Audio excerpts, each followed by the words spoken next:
Welcome back to Ready Player None, the only podcast that'll track you down on social media to debate you with logic and reason.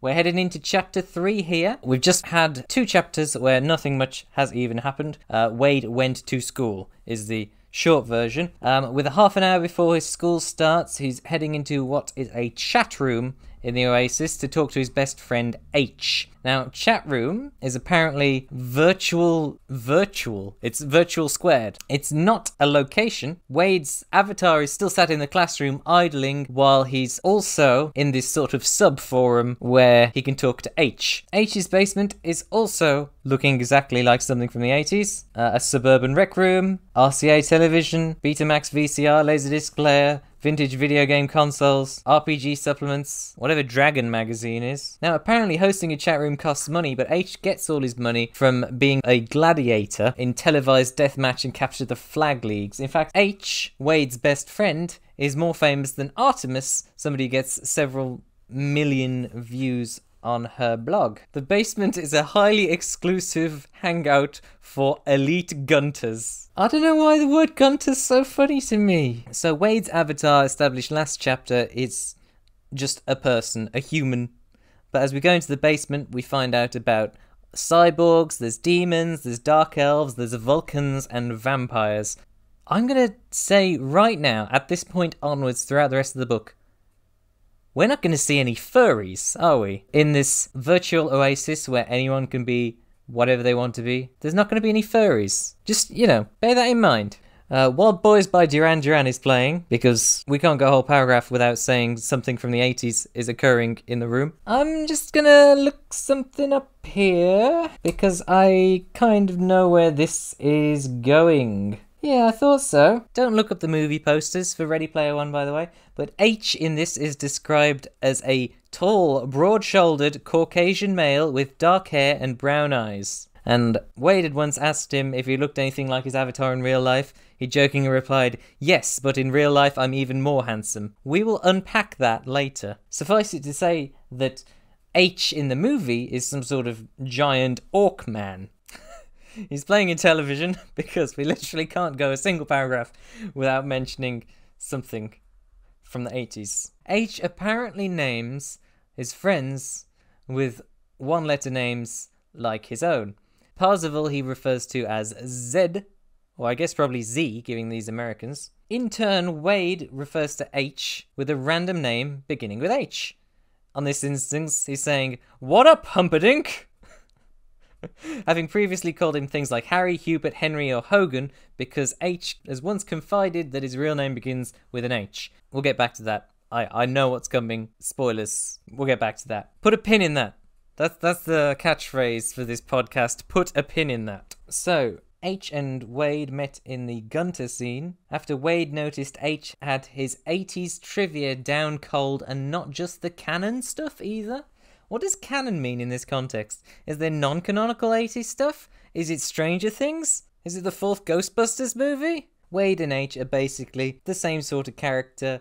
They've got the same knowledge of Gunter trivia, the same expertise in video games. They've both got terrible home lives. And H just seems to be in the Oasis even more than Wade manages to. Plus he's edging him out on gameplay and competition, giving the televised gladiator bit. Compared to Wade, H seems to have a bit more money in that he can move between in-game planets. In this instance, going to a planet named Gygax. Yeah, I've played Dungeons and Dragons. We all know who Gygax was. To rack up some XPs. XPs? It says XPs here. I would have said rack up some XP. They discuss going through old things mentioned in the almanac and the hatchery and so on. H says he was just reading this great piece on Ewoks, the Battle for Endor.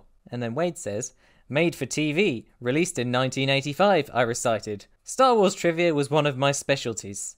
Total garbage, a real low point in the history of the wars. Says you, assface, it has some great moments. No, I said, shaking my head. It doesn't. It's even worse than that first Ewok flick, Caravan of Courage. They should have called it Caravan of Suck." Why would they have called it that? No one would watch it. Well, I don't think very many people are going to watch a film with Caravan in the title anyway. Prove me wrong in the comments below. Your engagement helps this channel grow. Okay, so we find out what they actually mean by canon. Canon was the term we used to describe any movie, book, game, song, or TV show of which Halliday was known to have been a fan. So people are arguing about whether or not he was a fan of most of these things. Right now they're talking about Ladyhawk, with Wade insisting that Ladyhawk is canon. H responds, "Surely you must be joking." And Wade says, "No, I am not joking, and don't call me Shirley. How dare you stand where Leslie Nielsen stood?" For an entire page of this book, H and Wade argue about whether or not Ladyhawk was a good film, about who was involved with it, who did the music, the director, Richard Donner, the cast. And it just turns into this slanging match. Wade shouts, "You're the one with the Ewok fetish!" To which H's response is, "Don't start on the Endorians again, man." Endorians? As in like Endor, the forest moon thereof. I'm just thinking about an Ewok fetish.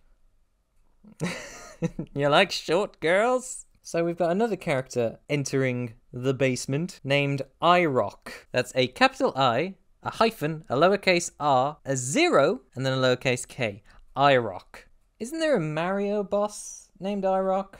So this guy Erotic comes in. "Are you cocks arguing about Star Wars again?" is Eroc's first line of dialogue. His third line of dialogue, in response to Wade sassing him, or Parzival sassing him, is, "Shut your hole, Penisville!"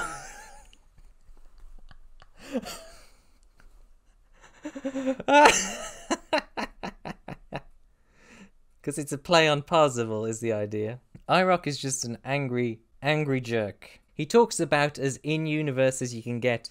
"This chump is so broke that he has to bum rides to Greyhawk just so he can kill kobolds for copper pieces." Apparently based on a previous occasion where Erotic shamed Parzival for getting XP from grinding on kobolds. I'm not sure that would work as a shaming tactic, but maybe it works as a shaming tactic when they're labelled Penisville, the mighty kobold slayer. But, yeah. Wade calls him an ignorant, know-nothing twink. Why twink? What does Ernest Cline think twink means?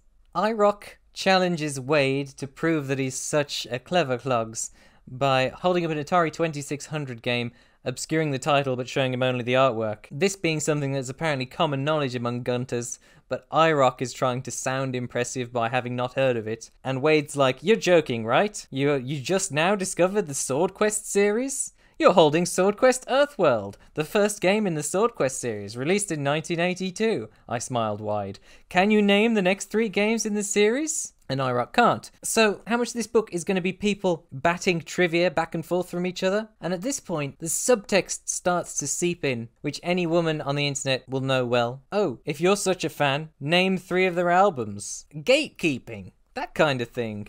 Wade challenges the crowd to name the 3 sequels to Sword Quest, whatever it was called. I honestly don't care. And H is the only one in the room who can answer Fireworld, Waterworld, and Airworld. "Bingo," I said, and we bumped fists again. Although Earthworld was never actually finished because Atari fell on hard times and cancelled the contest before it was completed. Thanks? Can I just read the textbook version of this without all the unlikable characters and just find out the trivia that way? Oh.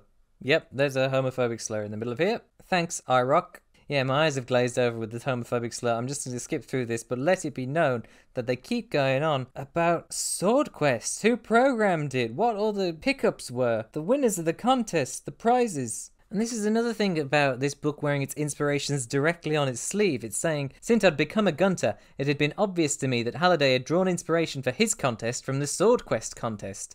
I had no idea if he'd borrowed any of the puzzles from them too, but I'd studied the games and their solutions thoroughly just to be safe." It's like Ernest Cline is reaching at me out of the page, saying, "You know that thing they did in real life with Sword Quest? What if I did it in a book?" H says, "Try doing some research for a change, Erotic. I mean, did you ever hear of Wikipedia? It's free, douchebag." So it's good to know that Wikipedia remains free in the 2040s. Ewok wanders off, saying he doesn't know all this trivia because he spends all his offline time getting laid, while H and Wade, again, do a bit of trivia about sword quests between each other. H, Ewok, and Wade are all called back into their classrooms, respectively, different schools from the sounds of it, and H reveals that he keeps Ewok around because if Ewok represents the standard quality of their competitor, then maybe H and Wade do have a chance of winning the contest. And with that, H and Wade make a date to catch up and have a Spaced marathon. Spaced was a British show from the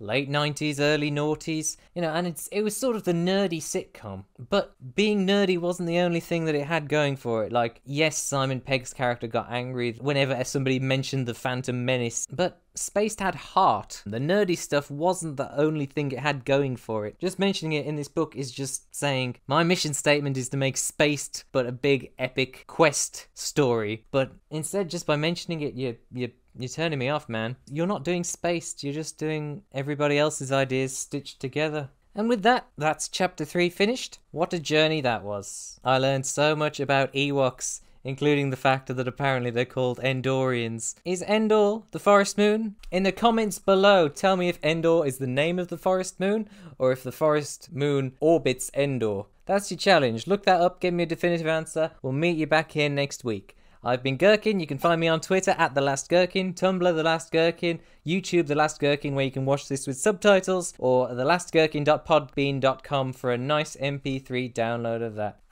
See you next time, Penisville!